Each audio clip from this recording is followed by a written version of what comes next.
Oi, pessoal, voltando, tá bom?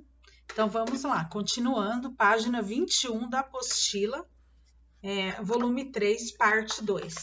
Parte 2 não, parte 1. Observe a oração a seguir para responder as questões. Temos dois exemplos aqui, gente. O rei Minos o construiu para manter aprisionado seu filho. Minotauro, que nascera metade homem, metade touro. Os dois verbos apresentam ações ocorridas no passado. Uma delas ocorreu antes da outra. Letra A. O que vocês acham que ocorre antes? A ação marcada pelo verbo construiu ou a ação marcada pelo verbo nascera? Vamos pensar um pouquinho? Será que ele construiu o labirinto antes ou para aprisionar o filho ou o contrário?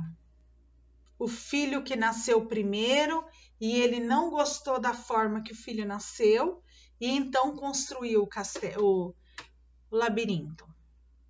Então, qual que é a resposta?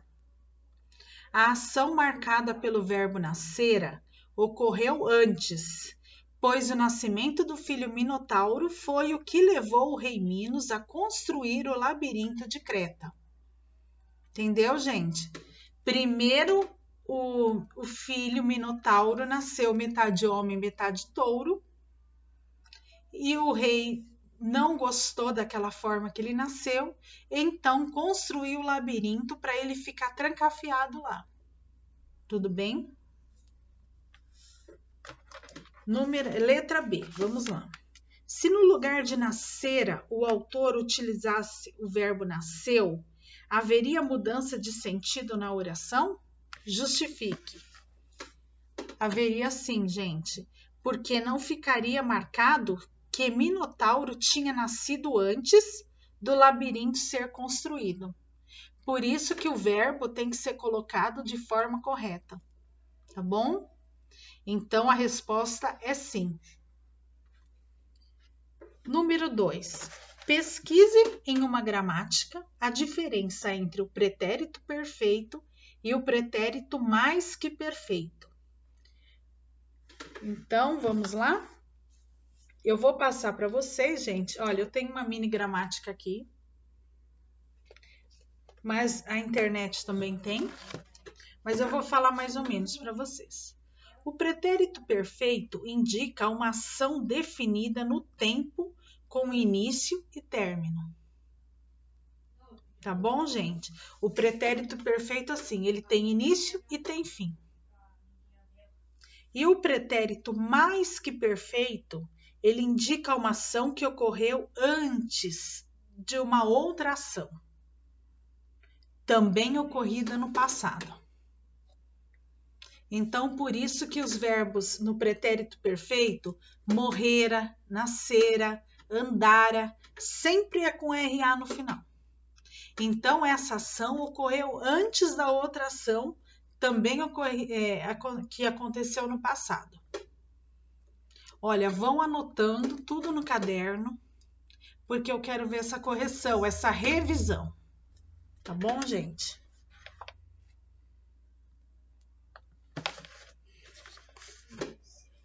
Vamos lá, número 3. As duas orações a seguir expressam o mesmo acontecimento. Faça uma pesquisa para verificar o que as diferencia. O rei Minos construiu o labirinto de Creta.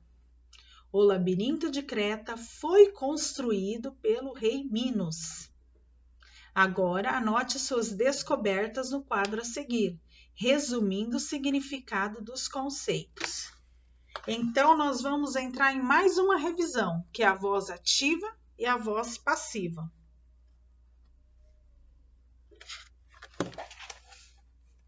Gente, o que é uma voz ativa? É quando o sujeito ele é agente, quer dizer, ele pratica a ação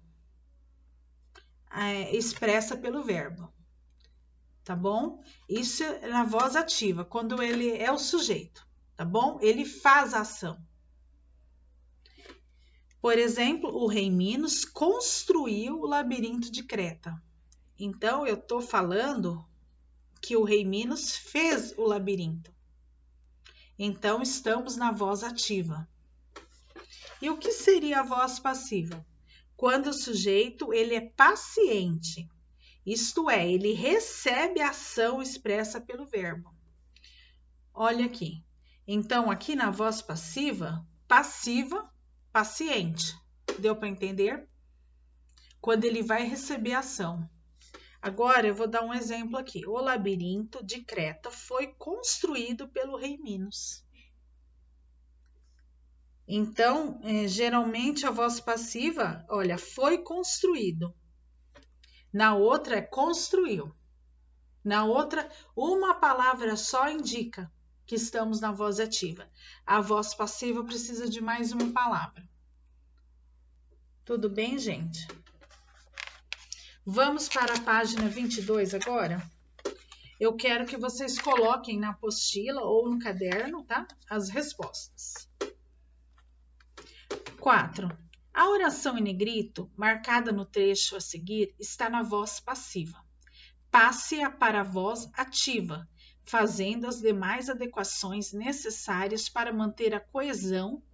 O que é coesão, gente? O sentido correto, tá bom? Do período, reescrevendo-o. Então, vamos ler do jeito que está e depois eu vou passar a resposta. Eu vou explicar para vocês o modo certo. De acordo ainda com a mitologia, Minotauro foi morto pelo herói Teseu, que conseguiu sair do labirinto graças ao fio de um novelo de lã, que usou para marcar o caminho. Novelo este dado a ele por sua amada Ariadne. Então, olha, Minotauro foi morto. Vocês estão vendo? Tem mais de uma palavra. O foi e o morto. Como que a gente vai passar isso para a voz ativa? De acordo ainda com a... Olha, vamos lá, vamos pensar e vocês vão escrevendo. De acordo ainda com a mitologia, o herói Teseu matou o Minotauro. Matou, tá vendo, gente? Uma palavra só. Conseguindo sair do labirinto, graças ao fio de um novelo de lã que usou para marcar o caminho. Novelo este, dado a ele por sua amada Ariadne. Então, o que eu estou fazendo aqui, gente? Ó, o foi morto, a gente vai colocar morreu. Não, matou. Tá bom? Minotauro matou.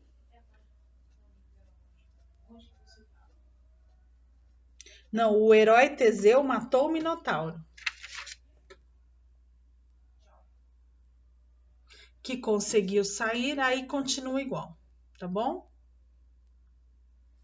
Vamos aqui na atividade. Antes disso, gente, eu queria só falar mais uma coisinha com vocês.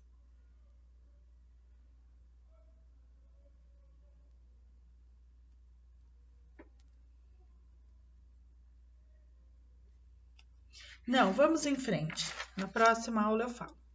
Atividade 3. Atividade 3 está na página 22 ainda. Conectando labirintos.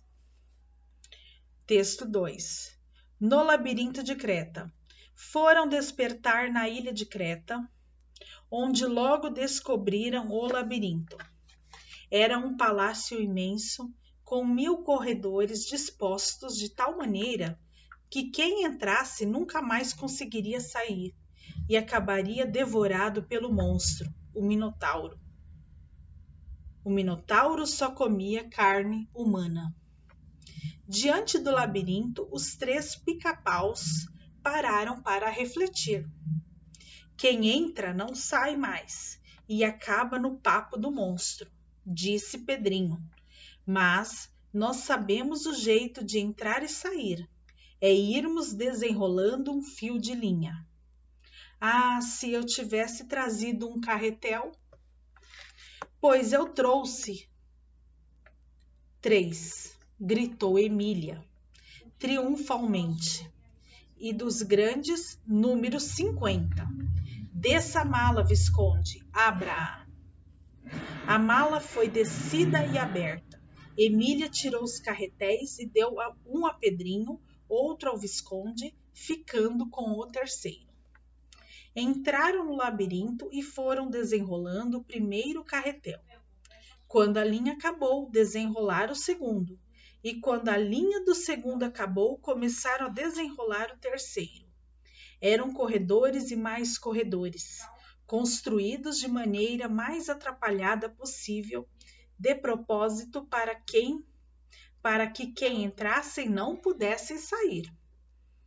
Antes do terceiro carretel chegar ao fim, Emília sentiu a aproximação de qualquer coisa. Percebendo uma caatinga no ar, disse ela baixinho, farejando: o monstro deve ter seus aposentos aqui. Uns passos mais e pronto, lá estava o Minotauro, numa espécie de trono, a mastigar lentamente qualquer coisa que havia numa grande cesta. Mas como está gordo, cochichou Emília.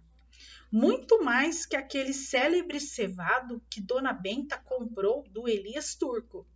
Parece que nem pode erguer-se do trono. De fato, o monstro estava gordíssimo, quase obeso. Com 3 papadas caídas, o seu corpanzil, hein, gente? É uma palavra que a gente não usa mais hoje em dia. Afundava dentro do pescoço. O que teria acontecido? Mesmo assim, era perigoso aproximar-se, de modo que novamente Emília recorreu ao Visconde. Vá lá, meu bem, chegue-se ao gordo. E com muito cuidado peça informações sobre a tia Anastácia. E se ele me devorar? Não há perigo, nem a esfinge o devorou, quanto mais o Minotauro. Só as vacas devoram os sabugos. Mas ele é um touro, e os touros também comem sabugos. Menos este, que é antropófago. Vá sem medo. O Visconde arriou a maletinha e foi. Instantes depois voltara. E então? Perguntou Pedrinho. Não fala, não responde. Perguntei por tia Anastácia e ele só me olhou com o olho parado, sempre a mastigar umas coisas que tira daquela cesta. Isto, e mostrou o que havia na cesta. Emília arrancou-lhe o isto da mão. Era um bolinho da tia Anastácia. Que alegria! Aquele bolinho era a prova mais absoluta que tia Anastácia estava lá, e viva. Pedrinho comeu o bolinho inteiro e lamentou que o Visconde só tivesse trazido um. Vamos procurá-la com o resto de linha que ainda temos, disse Emília, examinando o carretel. Há de dar. Esse texto, gente, foi tirado do O Minotauro, do Monteiro Lobato, do ano de 1954. O texto que você acabou de ler foi escrito por Monteiro Lobato, que criou obras consideradas clássicas da literatura infanto-juvenil brasileira. As Aventuras do Sítio do Pica-Pau Amarelo foram adaptadas para várias mídias e formatos, como séries para televisão, histórias em quadrinhos, jogos e etc. Conhecer essa obra de forma crítica é muito importante para compreender o universo fantástico e rico criado pelo autor. Após a leitura do texto, responda as questões propostas. O que o uso de aspas em pica-paus indica? O que está indicando colocar as aspas? Ele está indicando uma referência a Pedrinho, Emília e Visconde. Eles são os pica-paus, personagens do Sítio do Pica-Pau Amarelo, criado por Monteiro Lobato. Então, quando a gente vai fazer referência, nós estamos escrevendo um texto e vamos fazer a referência a outro texto, a gente tem que colocar as aspas. Tudo bem? Letra B. No texto, duas palavras estão em negrito: antropófago e cevado. Pesquise o significado delas. Vamos olhar, gente?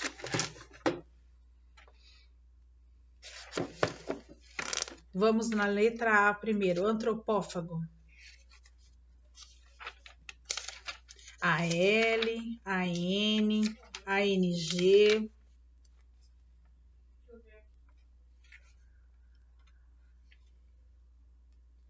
Antropófago é um substantivo masculino que ou quem come carne humana.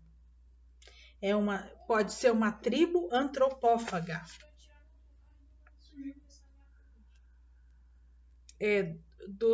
Os antropófagos, essa palavra vem do latim, antropófagos. Tá bom, gente? É uma pessoa canibal que come carne. E o cevado, vamos lá?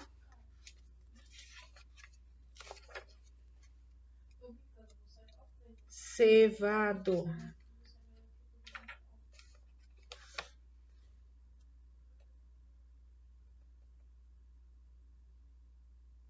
Cevado, gente, achei.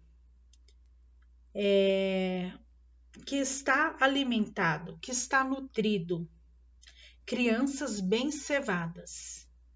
Que foi engordando com ceva, disse de animal. Porco cevado com lavagem. Então, é nesse sentido, está bem alimentado. Ele não está passando fome. Tá bom? Número 3. Olha, vocês lembrando que vocês vão colocar tudo para mim aqui. Vão escrever e depois vão me mandar. Letra C. O que o comportamento da personagem Emília nos permite inferir sobre ela?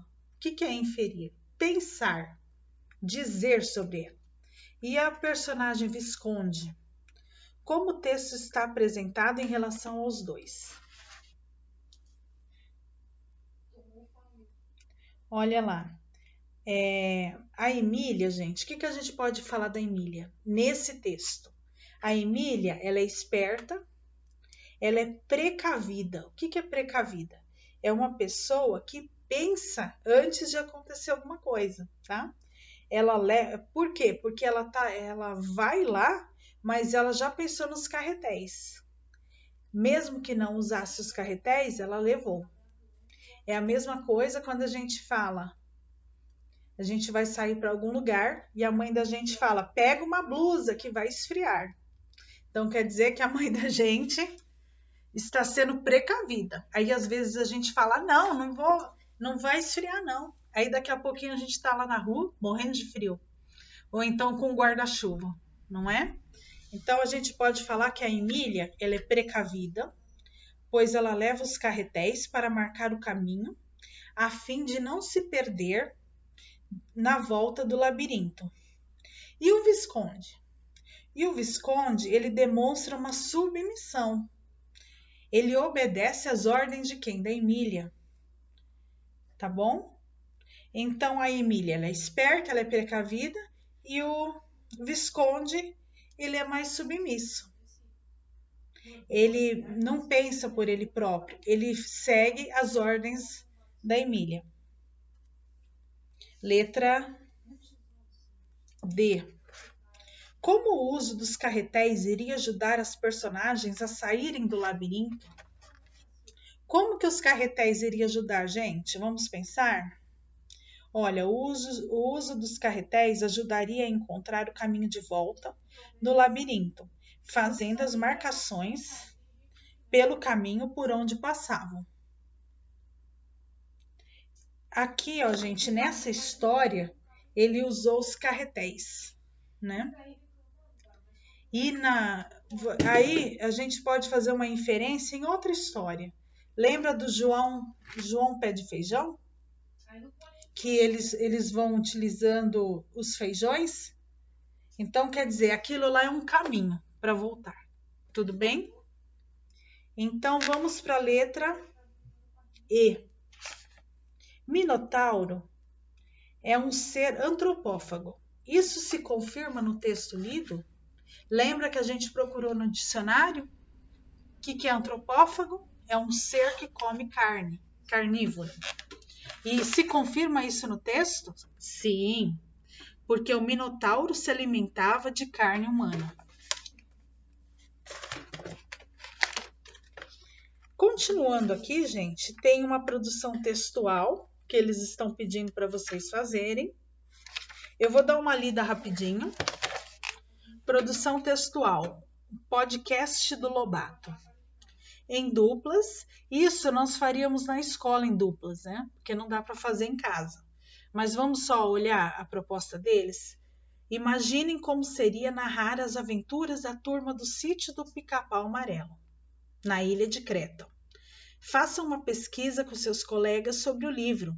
Levantem possibilidades de como organizar em áudio trechos da história que vocês achem interessante. Algumas sugestões. Agora, página 24, gente. Fazer uma leitura simples de trechos para compartilhar. Dramatizar algumas cenas em formato de radionovelas. Criar um noticiário informando passo a passo das aventuras no labirinto do Minotauro. Então, ao organizar o seu podcast, lembre-se que elaborar um roteiro. Antes da gente começar, a gente tem que ter um roteiro, um escrito. O que eu vou falar primeiro? O que eu vou falar depois? É preciso criar uma sequência do que vai ser gravado. Isso irá orientar o trabalho e garantir que o podcast fique objetivo e claro. Ensaiar. Antes de nós gravarmos, é bom ensaiar. Eu estou gravando aqui com vocês, eu não ensaiei, eu já estou indo, só tive um errinho e comecei de novo. Por que é bom ensaiar? Porque o ensaio irá ajudar a verificar se há problemas no roteiro e a resolver eventuais questões técnicas, permitir treinar a oralidade, o respeito aos turnos da fala e a clareza na exposição de ideias. Controlar o ambiente de gravação. A gravação deverá ocorrer, se possível, em um espaço sem maiores distrações ou intervenções sonoras para facilitar o processo de edição. Quando você está gravando um vídeo, tem que ter silêncio absoluto, porque qualquer barulho que a pessoa faça atrapalha, não é, gente? Depois disso, editar o material. Existem muitos programas gratuitos que permitem a edição e vários aplicativos para celular que podem fazer uma boa edição do trabalho. É o momento de verificar quais trechos precisam ser refeitos, modificados ou excluídos. Publicar e divulgar. Finalizada a edição, é hora de compartilhar os trabalhos via internet ou em aplicativos de envio de mensagens. O ideal é divulgar para o máximo possível de pessoas. Ao término, os podcasts, vocês também podem compartilhar suas produções com os estudantes de outros anos. Gente, se vocês quiserem fazer esse trabalho para mim, eu agradeço muito. Vocês criarem um podcast, pode ser do texto do Minotauro, pode ser o texto 1, texto 2 ou o texto 3 que nós vamos ler. Tudo bem? Aí vocês enviam para mim. Com isso, vocês vão trabalhar tudo, a oralidade, vão trabalhar a produção de texto. Tudo bem?